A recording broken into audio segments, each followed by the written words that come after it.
اسی لیے دیکھیں قرآن پاک میں اللہ تعالیٰ نے فرمایا لعنت اللہ علی الظالمین، ظالموں پر اللہ کی لعنت ہے۔ لعنت کا مطلب آپ کو پتہ ہے کیا؟ اللہ کی رحمت سے دور۔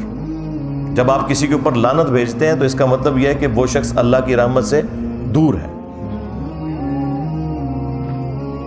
پھر اللہ تعالیٰ نے قرآن حکیم میں یہاں تک فرمایا ہے کہ تم نے عدل و انصاف کے لیے کھڑے ہونا ہے، خواہ تمہیں اپنے خلاف گواہی دینی پڑ جائے، اپنے قریبی رشتہ داروں کے خلاف گواہی دینی پڑ جائے، تم نے انصاف کے لیے کھڑے ہونا ہے۔ یہ مسلمان کی پہچان ہے۔ بخاری اور مسلم دونوں کے اندر حدیث موجود ہے، تم میں سے ہر شخص نگہبان ہے اور اس سے اس کی رعیت کے بارے میں پوچھا جائے گا کہ حکمران اپنی رعایا کے اوپر نگہبان ہے، اگر اس نے انصاف نہ کیا تو اس سے پوچھا جائے گا۔ ایک خاوند اپنی بیوی اور بچوں کے اوپر نگہبان ہے، ایک عورت اپنے خاوند کے مال اور اس کے بچوں کے اوپر نگہبان ہے۔ بخاری اور مسلم میں ایک اور حدیث ہے کہ بدترین گڈریا وہ ہے، جس طرح گڈریا ہوتا ہے نا بھیڑوں کو سنبھالنے کے لیے، بدترین گڈریا وہ ہے جو کسی قوم کا حکمران ہو، اگر اس نے انصاف نہ کیا تو وہ جنت کی خوشبو بھی نہیں پائے گا۔ جی، ان لوگوں کو صرف فیسلٹیز اویل کرنے کا شوق ہوتا ہے، انہیں یہ پتہ نہیں ہے کہ یہ جتنی بڑی پوسٹوں پہ بیٹھنے والے لوگ ہیں انہوں نے اپنے اوپر جہنم واجب کروا لی ہوئی ہے۔ اگر یہ گمنامی کی زندگی مر جاتے ہیں نا کسی فٹ پاتھ کے اوپر تو شاید ان کے کو بچنے کے چانسز تھے۔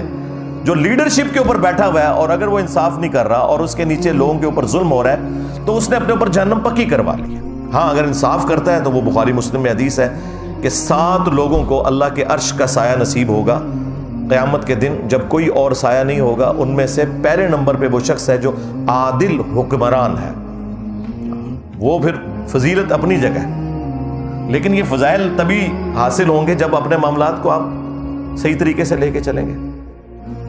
اور اس میں آپ صرف بڑوں کو، حکمرانوں کو سنگل آؤٹ نہ کریں، ہر مسلمان کے لیے ہے۔ صحیح بخاری اور صحیح مسلم کے اندر حدیث موجود ہے، مسلمان وہ ہے کہ جس کے ہاتھ اور زبان سے دوسرے مسلمان محفوظ رہیں۔ ایک اور حدیث ہے بخاری اور مسلم میں، تم میں سے کوئی شخص اس وقت تک مؤمن ہی نہیں ہو سکتا جب تک کہ اپنے بھائی کے لیے بھی وہی چیز پسند نہ کرے جو اپنے لیے کرتا ہے۔ کیا یہ لوگ پسند کریں گے کہ ان کے بچوں کے ساتھ یہ ہو رہا ہو؟ جو دوسروں کے بچوں کے ساتھ یہ کرتے ہیں، یہ کرتے ہوئے دیکھتے ہیں اور گونگے شیطان بنے رہتے ہیں۔ ہمارا دین تو ہمیں یہ سکھاتا تھا کہ بخاری اور مسلم دونوں میں حدیث ہے کہ مسلمان ایک جسم کی مانند ہے، جسم کے کسی حصے میں تکلیف ہوتی ہے تو پورا جسم اس تکلیف کو محسوس کرتا ہے۔ نبی الاسلام نے یعنی اس میں فرمایا کہ باہمی اخوت، محبت اور بھائی چارے میں ایک جسم کی مانند ہے۔ اور مسلم میں تو یہاں تک الفاظ ہیں کہ اگر آنکھ میں تکلیف ہوتی ہے تو پورا جسم اس تکلیف کو محسوس کر کے رات جاگ کے کاٹتا ہے۔ یہ حالت ہونی چاہیے ایک مسلمان کی۔ اور یہاں مسلمان کیا کر رہے ہیں؟ اسی لیے صحیح بخاری میں حدیث ہے، جس نے کسی بندے کے ساتھ کوئی لین دین کا معاملہ کسی بھی اعتبار سے حقوق العباد کا کرنا ہے وہ دنیا میں کر لے، کیونکہ آخرت میں پھر نیکیاں دینی پڑیں گی۔ ہاں، اور اس کو سپورٹو وہ جو مسلم کی حدیث ہے وہ اتنی رقت انگیز حدیث ہے، میں جتنی دفعہ اسے بیان کرتا ہوں کانپ اٹھتا ہوں۔ صحیح مسلم کے اندر یہ حدیث موجود ہے، اللہ کے محبوب صلی اللہ علیہ وآلہ وسلم نے اپنے صحابہ کرام سے پوچھا، جانتے ہو مفلس کون ہے؟ تو صحابہ کرام نے کہا کہ ہم تو مفلس اور غریب اسی کو سمجھتے ہیں جس کے پاس دنیا کا کوئی مال و متاع نہ ہو، درہم اور دینار نہ ہو، کوئی دولت نہ ہو۔ تو آپ صلی اللہ علیہ وآلہ وسلم نے فرمایا کہ میری امت کا مفلس وہ ہے کہ جو قیامت والے دن اس حال میں آیا کہ اس کے نامہ اعمال میں پہاڑوں کے برابر نماز، روزہ، حج، زکوٰۃ کی نیکیاں ہوں گی، یعنی یہ سارے مذہبی قسم کے لوگ، لیکن اس حال میں آیا کہ دنیا میں کسی کو گالی دی، کسی کو مارا پیٹا، کسی کا خون بہایا، کسی کو ذہنی ٹینشن دی،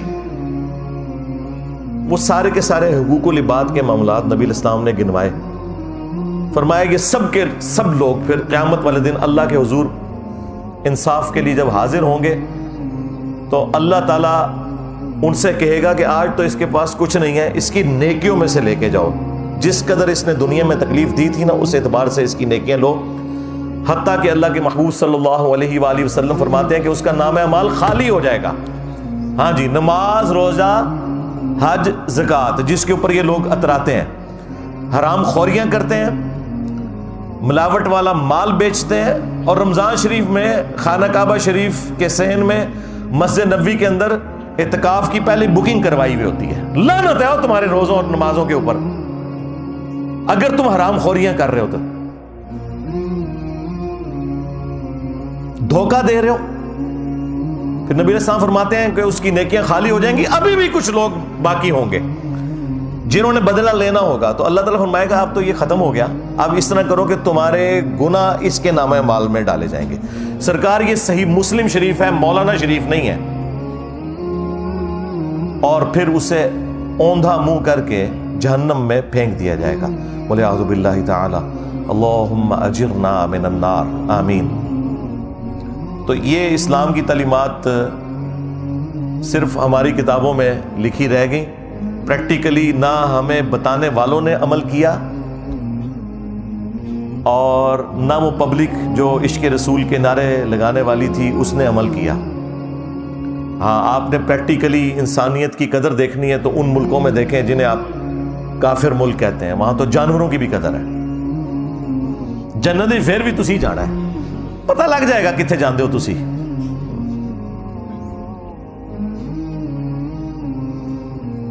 تو میرا خیال ہے کہ اس وقت ہمارے بڑوں کی ذمہ داری ہے کہ اسے ایک ایگزامپل سیٹ کریں تاکہ آئندہ کے لیے کسی کو جرأت نہ ہو.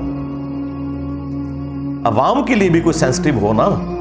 ہر کوئی اپنے ادارے کے لیے سینسٹیو نظر آتا ہے آپ کو، لیکن عوام کے لیے کوئی سینسٹیو نظر نہیں آئے گا.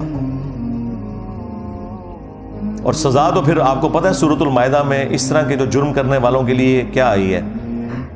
اللہ تعالیٰ نے بنی اسرائیل کے لیے بھی یہ چیز طے کی تھی اور اس امت میں بھی کہ جان کے بدلے جان،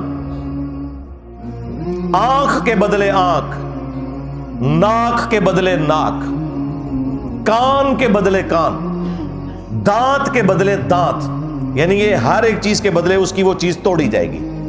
اور پھر اللہ تعالیٰ نے ساتھ اس کے کنکلوڈ کیا یہ بات کرتے ہوئے کہ ہر زخم کے بدلے اسی لیول کا زخم اس کا بدلہ ہے دنیا میں. ہاں، یعنی اب جتنی ہڈی پسلیاں اس بچی رضوانہ کی توڑی گئی ہیں نا، وہ ساری ہڈیاں ان دونوں میاں بیوی کی ٹوٹنی چاہیے، وہ جو جج صاحب ہیں اور ان کی جو بیوی ہے، اور وہ سارے زخم لگنے چاہیے. اور جس طرح اس کے زخم میں کیڑے پڑے ان کو بھی چھوڑ دینا چاہیے کہ ان کے زخموں میں بھی کیڑے پڑے. لیکن اینڈ رزلٹ میں آپ کو ابھی بتا دیتا ہوں، وہ غریب لوگ ہیں بیچارے، پیسے لے کے صلح کر لیں گے. اچھا، یہ جو پیسے لے کے صلح کر لیتے ہیں نا اور پھر کہتے ہیں کہ جی وہ شریعت نے اختیار دیا ہوا ہے ورثاء کو، بھئی یہ اس صورت میں ہے جب کوئی دل سے معاف کرے.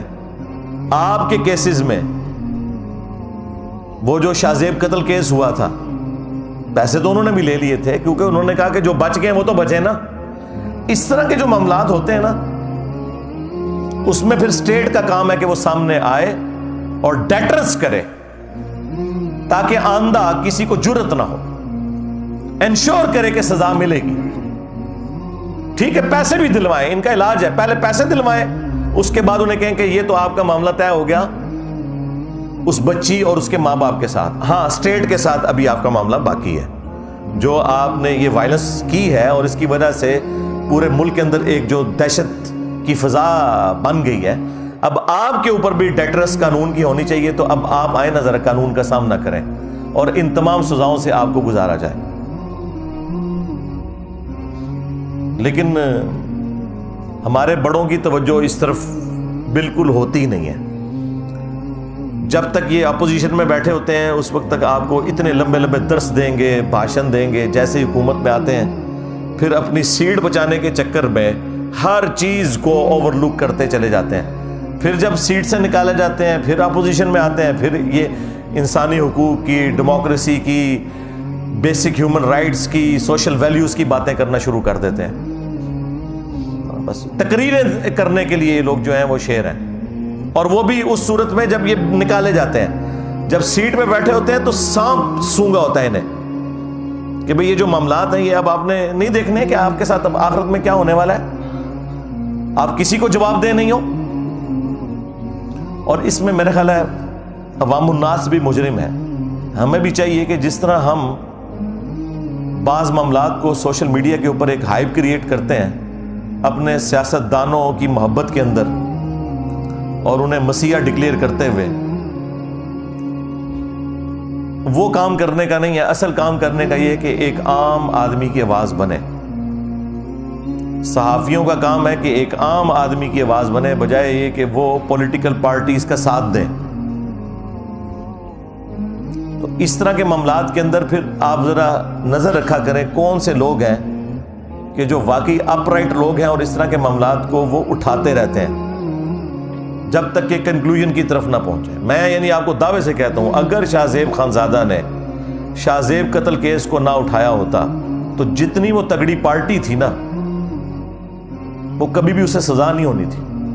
اس نے اس معاملے کو ٹھنڈا نہیں ہونے دیا. ابھی بھی میں دیکھتا ہوں وہ رات کو اینڈ پہ پھر وہ ایک چھوٹا سا نا جب پروگرام ختم کرنے لگتا ہے نا پھر وہ ایک کیس چلا دیتا ہے اس کا، یہ رضوانہ کیس جو چل رہا ہے. باقی صحافیوں کو بھی چاہیے کہ اس طرح کے معاملات کو گود لے لیں اور روزانہ ڈسکس کریں. اول و آخر جسے کہتے ہیں نا ڈسکس کریں، مین بلٹن کے اندر بار بار اسے ڈسکس کریں. جس طرح میں اب دیکھ رہا ہوں کچھ میڈیا چینلز کر رہے ہیں، بہت اچھی چیز ہے اور یہ میڈیا کی برکات ہے کہ آپ کو یہ چیزیں پتہ چل رہی ہیں. ورنہ آپ کے بڑوں نے تو آپ کو بس اسی کھاتے میں رکھا ہوا تھا کہ فوج کا پولیٹکس میں کردار ہونا چاہیے یا نہیں ہونا چاہیے. ہاں، عمران خان صاحب کو جیل جانا چاہیے کہ نہیں جانا چاہیے، نواز شریف صاحب کی سزائیں معاف ہونی چاہیے یا نہیں معاف ہونی چاہیے. بس آپ کو اس طرح کے معاملات کے اندر انہوں نے بیزی رکھا ہوا ہے اور اصل جو معاملات ہیں اس سے نگاہ ہٹائی ہوئی ہے. تو میں نے یہ ضروری سمجھا، میں نے بڑا ٹھنڈا کر کے اس معاملے کو، میں فوراً کوئی ورڈکٹ نہیں دیتا اس لیے کہ بعض اوقات فیک نیوز بھی آ جاتی ہیں. ابھی بھی کچھ نیوز ایسی ہیں جو مارکیٹ میں چل رہی ہیں، لیکن میں ان کے اوپر اس لیے بات نہیں کر رہا کہ جب تک وہ معاملات کلیئر ہو کے سامنے نہیں آتے نا اس وقت تک کوئی ورڈکٹ اختیار کرنا وہ پھر خام خواہ ایک غلط چیز کو فیم دینے والی بات ہوتی ہے. میں اشارتاً بات کر رہا ہوں، وہ انشاءاللہ تعالی جب معاملات میچور ہوں گے تو میں اس کے اوپر بھی کوئی نہ کوئی ورڈکٹ دوں گا.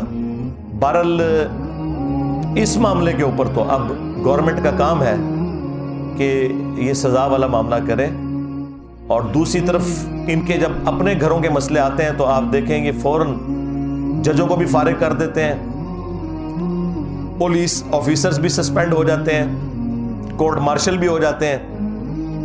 جب اپنی ذات کی باری کسی کی آتی بڑھے گی، جب ایک عام غریب آدمی کی باری آتی ہے تو صرف یہ آپ کو صرف درس و بیان دینے کے لیے لوگ تیار ہیں اور آپ کو یعنی آخرت اورینٹڈ کریں گے. دنیا میں وہ کہیں گے بھائی دنیا آپ کے لیے اب جہنم ہی ہے، ہاں، اور اپنے لیے دنیا بھی جنت بنائی ہوئی ہے اور آخرت بھی جنت ایکسپیکٹ کر رہے ہیں.